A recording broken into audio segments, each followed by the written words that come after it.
Welcome to my channel, Syed Sultan TV. Please subscribe my channel. ஆசிரியர்கள் மட்டும்தான் பெற்றோர்களை காட்டிலும் அன்பு செலுத்தக்கூடியவர்கள். பெற்றோர்களை காட்டிலும் என்று ஏன் நான் சொன்னேன் என்றால், பெற்றோருக்கு தன் பிள்ளை வளர வேண்டும் என்றுதான் ஆசை. அவரே ஆசிரியராக இருக்கும் பொழுது தன்னை விட தன்னிடத்தில் பாடம் கற்ற பிள்ளை வெற்றி பெறுகின்ற பொழுது அவர்கள் அடைகின்ற மகிழ்ச்சிக்கு அளவே இல்லை என்பது நான் அனுபவத்தில் பெற்றிருக்கக்கூடிய உண்மை. நான் இன்றைக்கு ஒரு நல்ல ஆசிரியராக இருப்பதற்கு எனக்கு நானே நான் சாட்டிஸ்ஃபேக்ஷன் என்று சொல்வார்களே, ஜாப் சாட்டிஸ்ஃபேக்ஷன் சொல்வார்களே, அந்த பணியினுடைய மன நிறைவை பெறுவதற்கு நான் பெற்ற ஆசிரிய பயிற்சி தான் காரணம் என்று அறிந்த காரணத்தினால் நான் இதை சொல்கிறேன். உங்களிடத்தில் எதை நான் பேசிவிட முடியும்? இதில் பார்க்கின்ற பொழுது வயது எல்லாம் வித்தியாசமான மாணவர்கள் உட்கார்ந்திருக்கிறீர்கள். அப்பொழுதுதான் வந்திருக்கக்கூடிய ஃப்ரெஷ் கிராஜுவேட்ஸ் இருக்கிறீங்க, பிஎட் பண்ணவங்க இருக்கிறீங்க, சில நாட்கள் வாழ்க்கையில் அனுபவம் பெற்றுக்கொண்டு பிஎட் ஜாயின் பண்ணுறதுக்காக வந்திருக்கிறவங்க இருக்கிறீங்க, எம்எட் பண்ணுறதுக்காக வந்திருக்கிறவங்க இருக்கிறீங்க, இன்டகிரேட்டட் கோர்ஸில் இருக்கிறவங்களுக்காக இருக்கிறீங்க. பல்வேறு விதமான வயது வரம்பிலே இருக்கக்கூடிய இந்த கூட்டத்திற்கு எதை நோக்கிய பயணமாக என் பேச்சு இருக்க வேண்டும் என்றுதான் நான் சிந்தித்து உட்கார்ந்திருந்தேன். ஒரு விஷயத்தை சொல்லி நான் தொடங்குகிறேன்.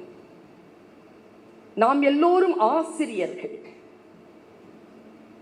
ஆசிரியர்களாக போகின்றவர்களையும் சேர்த்து சொல்லுகிறேன். ஆசு என்றால் தமிழிலே குற்றம் என்று பொருள். ஆசு என்றால் குற்றம், இரிதல் என்றால் களைதல். குற்றங்களை களைபவர்கள் ஆசிரியர்கள். இந்த டீச்சருக்கே ஒரு சிண்ட்ரோம் இருக்கு. எந்த பேப்பர் கொடுத்தாலும் திருத்திடுவோம். சும்மா அப்படி பார்த்தாலே அதில் ஏதாவது பிழை இருந்தால் உடனே திருத்துவோம். பிழைகளை திருத்துவதுதான் நம் பணி. ஆசு இரிதல், பிழைகளை திருத்தக்கூடிய பணியிலே இருக்கக்கூடிய நாம் ரெண்டு விஷயத்தை சொல்ற. காவல் பெருசா கள்ளம் பெருசானா கள்ளம் தான் பெருசு. கள்ளத்துல காவல் காக்கிறோம்ல, அந்த காவல் தன்னை விட பெருசா இருக்கக்கூடிய கள்ளத்தை பிடித்து சரி பண்ணக்கூடிய ஒரு வேலையில் இருக்கிறோம் என்றால், நம்மை விட பெரும் பகுதியாக இருக்கக்கூடிய அந்த பிழைகளை நகர்த்தி தடுத்து நிறுத்தி நல்வழிப்படுத்தக்கூடிய அற்புதமான ஒரு பணி. It is not an easy job. என்னை கேட்டா இது ஒரு பணி அப்படின்னு சொல்லிட முடியாது. இது ஒரு சேவை தான். இது ஒரு சேவை. உங்க எல்லாருக்குமே நான் சொல்றேன், நீங்கள் எல்லோரும் பள்ளிக்கூடத்தில் ஆசிரியர்களாக பயிற்சி பெற்றிருக்கிறீர்கள், பெற்றுக்கொண்டிருக்கிறீர்கள். நான் கல்லூரியிலே பணிபுரிகிறேன். நான் நேற்று கூட ஹோலி கிராஸ் காலேஜில் இதை நான் சொன்னேன். எம்ஏ பிஹெச்டி எல்லாம் நான் பல்கலைக்கழகத்தில் படித்தேன். பிஏ எல்லாம் நான் பல்கலைக்கழகத்தில் படித்தேன். எத்தனையோ ஜாம்பவான்களான பேராசிரியர்களை கடந்து வந்திருக்கிறேன் நான். சி பாலசுப்ரமணியம், மணவாளன், இன்னாசி, தெய்வசுந்தரம், இ சுந்தரமூர்த்தி, டாக்டர் பொற்கோ, டாக்டர் அரசு, ஜாம்பவான்களான ஜெயதேவன், ஜாம்பவான்களான பேராசிரியர்களை நான் கடந்து வந்திருக்கிறேன். அவர்களிடத்தில் நான் பாடம் பெற்றிருக்கிறேன். ஆனால் என்னை இங்கே நிறுத்தி இருப்பது அவர்கள் அல்ல. என்னுடைய 9th ஸ்டாண்டர்ட்ல என் விரல் பிடித்து எனக்கு தமிழ் சொல்லிக் கொடுத்த தனலட்சுமி.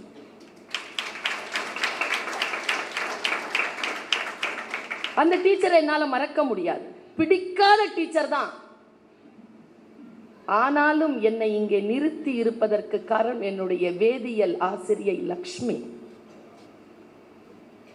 +1 +2ல எனக்கு தமிழ் சொல்லிக் கொடுத்த சந்திரா. இவர்கள் தான் என்னை வடிவமைத்தவர்கள். பசியோடு போகின்ற பொழுது லெபார்டரிக்குள்ள போறதுக்கு முன்னால என்னை கூப்பிட்டு, அவங்க திருமணமாகாதவங்க, பிராமண சமூகத்தை சார்ந்தவர், தன்னுடைய டிஃபன் பாக்ஸ் திறந்து 2 பொடியோடு சேர்த்து அந்த நல்லெண்ணெய் போட்டு அந்த இட்லியை கொடுத்து சாப்பிட வச்ச என் பத்மஜா டீச்சர். இவர்களெல்லாம் தான் நான் இங்கே நிற்பதற்கு காரணம். நான் இதை இங்க சொல்லல, உலகம் எல்லாம் சொல்லிக் கொண்டிருக்கிறேன். அப்படித்தான் ஆசிரியர்கள் நம் மனதிலே படிந்து விடுகிறார்கள்.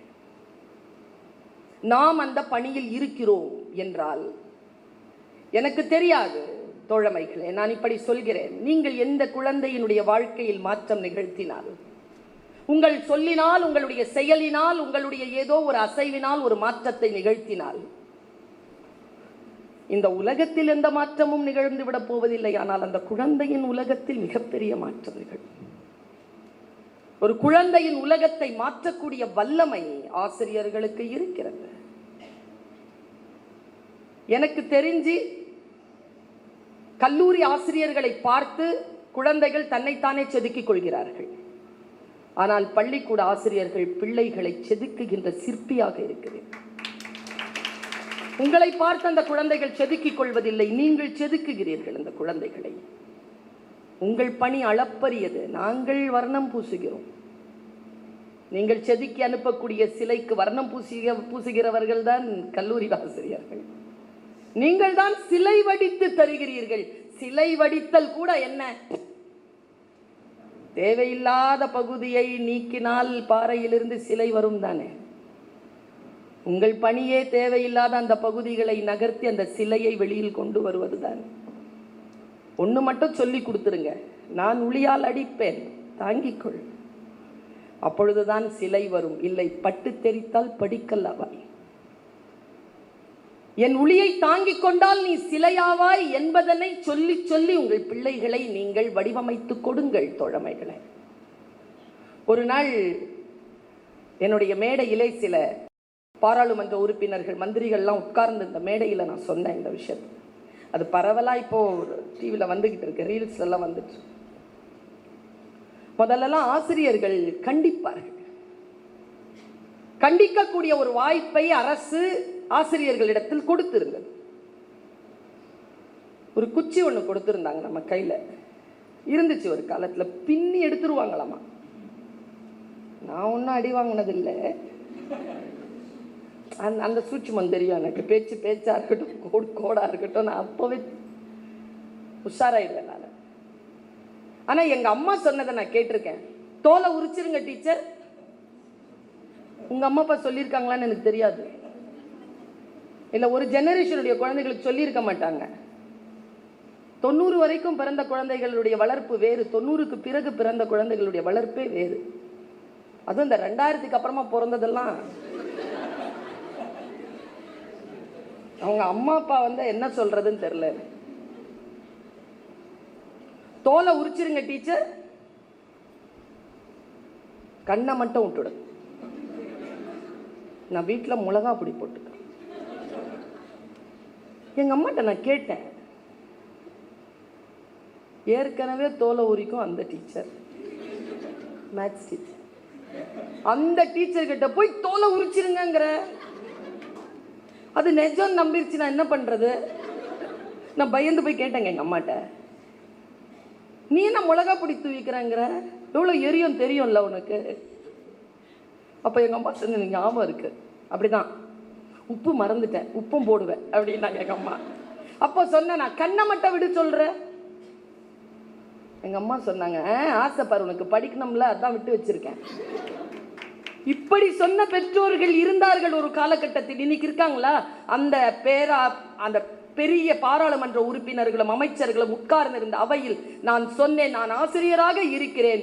என் கையில் ஒரு குச்சி இருந்தது, என் ஆசிரியரிடத்தில் ஒரு குச்சி இருந்தது, அவரிடம் இருந்து அது பிடுங்கப்படவில்லை, அதனால் நான் இப்படி நிற்கிறேன். என்னிடமிருந்து பிடுங்கப்பட்டு கொண்டிருக்கிறது, பிடுங்கிவிட்டீர்கள். நான் எப்படி மாணவர்களை அமைப்பது என்று தெரியவில்லை. என்னிடமிருந்து பிடுங்கப்பட்ட குச்சி இன்றைக்கு போலீஸ்காரங்க கிட்ட இருக்கு. ஒழுங்கா அதை எங்க கிட்டயே கொடுத்துருங்கன்னு சொன்னேன். எங்க கிட்ட கொடுத்தா அவங்க கிட்ட போகாது, போனாலும் அதுக்கு வேலை இருக்காது. நாம் பிழைகளை திருத்தக்கூடியவர்கள். பிழைகளை திருத்தக்கூடிய நாம் எப்படி இருக்க வேண்டும் என்ற கேள்வியை உங்களுக்கு முன்னால் வீசிவிட்டு நான் போகிறேன். ஒன்றை நாம் சொல்லிக் கொடுக்கின்ற பொழுது நம்முடைய அகமும் நம்முடைய புறமும் எந்த அளவிற்கு முன்னால் இருக்கின்ற குழந்தை சத்தியத்தோடு இருக்கக்கூடியவர் இவர் என்று நம்பும் அந்த நிலையை நாம் நம்முடைய வாழ்க்கையில் உருவாக்க வேண்டும். நான் இப்படி ஒரு விஷயத்தை சொல்றேன். இந்த டீச்சர்ஸ்க்கு எல்லாருக்கும் ஒரு வருத்தம் இருக்கும், எனக்கும் சேர்த்து தான். ஒரு 10 வருஷத்துக்கு முன்னால் இருக்கிற மாதிரி இருக்காங்களா மேடம் ஸ்டூடெண்ட்ஸ்? மோசமா இருக்காங்க. இதுல பார்த்தா ஃபர்ஸ்ட் இயர் வந்து அராஜகமா இருக்கும். 2 வருஷம் தானே அது. செகண்ட் இயர் பாவமா இருக்கும். செகண்ட் இயர் மேக்சிமம் சூப்பரா இருக்கும். அது ஏன் தெரியுமா? ஃபர்ஸ்ட் இயர்ல இருந்து வர்றவங்கள நீங்க பழக்கிறீங்க, அதனால அது சூப்பரா இருக்குது.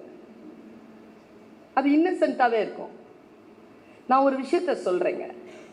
10 வருடத்திற்கு முன்னால் இருக்கக்கூடிய மாணவி போல் ஒரு மாணவியை நான் இந்த ஆண்டில் நான் காணவில்லை என்று நான் சொல்லுகிறேன் என்றால் 10 ஆண்டுகளுக்கு முன்னால் இருந்த ஆசிரியர் தன்மை இப்பொழுது இருக்கக்கூடிய ஆசிரியர்களிடத்தில் இருக்கிறதா? இந்த ஒரு கேள்வியை நம்ம கேட்டுக்கலாமே. நான் ரொம்ப சவாலா சொல்லவா? பஞ்சுவலா டைம்க்கு போகிற டீச்சர், தன் சப்ஜெக்ட்ல நாலேஜ் இருக்கிற டீச்சர், ஒரு சின்ன இன்டெலெக்ட் அரோகன்சியோட இருக்கக்கூடிய டீச்சரை எல்லா குழந்தைகளும் மதிப்பார்களை தவிர எந்த குழந்தைகளும் அவர்களை அவமானம் செய்வது இல்லை. இல்லைங்க. இன்னைக்கு ஃப்ரெண்ட்லிங்கிற பேர்ல நாம் நம்முடைய அறிவார்ந்த அந்த ஒரு பிஹேவியரை இன்றைய ஆசிரியர்கள் விட்டுவிட்டீர்கள். 1000 தான் இருந்தாலும் இப்ப நான் இங்க பேசுறேன்ல, என் பக்கத்துல வரவே முடியாது. நான் என் குரு நிலையில் வைத்து போற்றக்கூடிய வழக்கறிஞர் நாதன் அவர்கள் இருக்கிறார்கள். அவங்களே என் பக்கத்துல வந்துட முடியாது. இங்க ஒரு ஆறா இருக்கும். என்னை படைத்த இறைவன் கூட என் உயிரை எடுக்கணும்னா நான் பேசி முடிச்ச அப்புறமா தான் எடுக்கலாம். அந்த மாதிரி உங்க எல்லாருக்கும் சொல்றேன். எத்தனை பேர் ஹெட் ஆஃப் த இன்ஸ்டிடியூஷன் போறீங்கன்னு எனக்கு தெரியாது. ஹெட் ஆஃப் த டிபார்ட்மெண்ட் ஆவீங்கன்னு தெரியாது. சீனியரா போவீங்கன்னு தெரியாது. போகும்போதே போக மாட்டீங்க, கொஞ்ச நாள் ஆயிடுவீங்க. கண்டிப்பா ஆவீங்க. ஒரே விஷயத்தை மட்டும் இப்போ சொல்லி தந்துடுறேன். யார் சீட்லயும் போய் உட்காராதீங்க. சில பேர் இருக்காங்க, ஹெட்மிஸ்டர்ஸ் ரேஞ்சில் இருப்பாங்க. அவங்க நேராக வந்த உடனே ஏதாவது ஒரு டீச்சர் சேர்னா அதில் உட்காந்துருவாங்க. நான் இப்படியே கேட்பேன், 9th ஸ்டாண்டர்ட் டீச்சர் தான், நீங்கள் ஹெட் ஆஃப் த இன்ஸ்டிடியூஷன் தான், என் சேரில் நீங்கள் உட்காரக்கூடாது. அதே மாதிரி நானும் உங்கள் சேரில் உட்கார மாட்டேன்.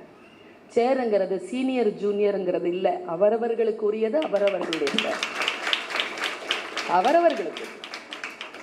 கிளாஸில் ஹெட் ஆஃப் த இன்ஸ்டிடியூஷன் கூட பர்மிஷன் கேட்டுட்டு தான் உள்ளே வர முடியும். அது கமிஷனராக இருந்தாலும் சரி, டக்குன்னெல்லாம் உள்ளே வந்துடக்கூடாது, முடியாது. வந்துட்டுலாம் நம்ம சேரில் உட்காரக்கூடாது. உங்களையும் சொல்கிறேன், யார் சேர்லையும் உட்காராதீங்க. ஏன் தெரியுமா? அதற்கு பெயர் பீடம். மாறி உட்காந்துட்டீங்கன்னா பீடை பிடிச்சிக்கும். உஷாரா இருக்கணும். நமக்கான இடம் என்பது மிக மிக உயர்ந்தது தோழமைகளை. அந்த உயர்ந்த இடத்தை நாம் எப்படி பிடித்துக் கொள்வது? நானும் என்னுடைய வழக்கறிஞர் அவர்களும் உட்கார்ந்து ஒரு முறை பேசிக் கொண்டிருந்த பொழுது சமீபத்தில் ஒரு கேஸ் பற்றி அவர் பேசினார். உயர் நீதிமன்றத்தில் வழக்கறிஞராக இருக்கிறார். ஒரு கேஸ் பற்றி பேசும்போது ஸ்கூல்ல ஒரு டீச்சருக்கு ஒரு மாணவன் கத்தியில வன்முறை செய்தார். ஏன் அப்படின்ட்டு ஜட்ஜ்மெண்ட் வந்திருக்கு. நீங்க எல்லாருமே என்ன பண்ணலாம் அப்படின்னா, அறிவை பெருக்கிக் கொள்வது என்பது சப்ஜெக்ட் நாலேஜ் மட்டும் இல்லை. நாம் உயிரோடு இருக்கக்கூடிய ஒரு குழந்தை, ஒரு இளைஞனிடத்தில் ஊடாடி கொண்டிருக்கிறோம். அவனுடைய மைண்டோட நம்ம பேசிட்டு இருக்கிறோம் சொன்னா வெறும் சப்ஜெக்ட் நாலேஜ் போதாது. ஹரிபரந்தாமன் என்கின்ற ஒரு ஜட்ஜ் தீர்ப்பு கொடுக்கின்ற பொழுது ஒரு சைக்காலஜிஸ்ட் இந்த கேஸை பார்த்து அதற்கான கேஸ் ஸ்டடியை ரிப்போர்ட்டா கொடுத்திருக்காங்க. அந்த சைக்காலஜிஸ்ட் கொடுத்த ரிப்போர்ட்டை தன்னுடைய ஜட்ஜ்மெண்ட்ல எழுதியிருக்க. அந்த ஜட்ஜ்மெண்ட்டை அவர் வாசி காட்டினார் எனக்கு. நான் ஒரு டீச்சரா இருக்கிறேங்கிறதுனால அதுல சொல்லப்பட்டிருக்கு, மாணவர்களிடத்தில் நாம் பாடம் எடுக்கின்ற பொழுது மாணவர்களினுடைய அச்சுறுத்தலை அனுமதிக்க கூடாது.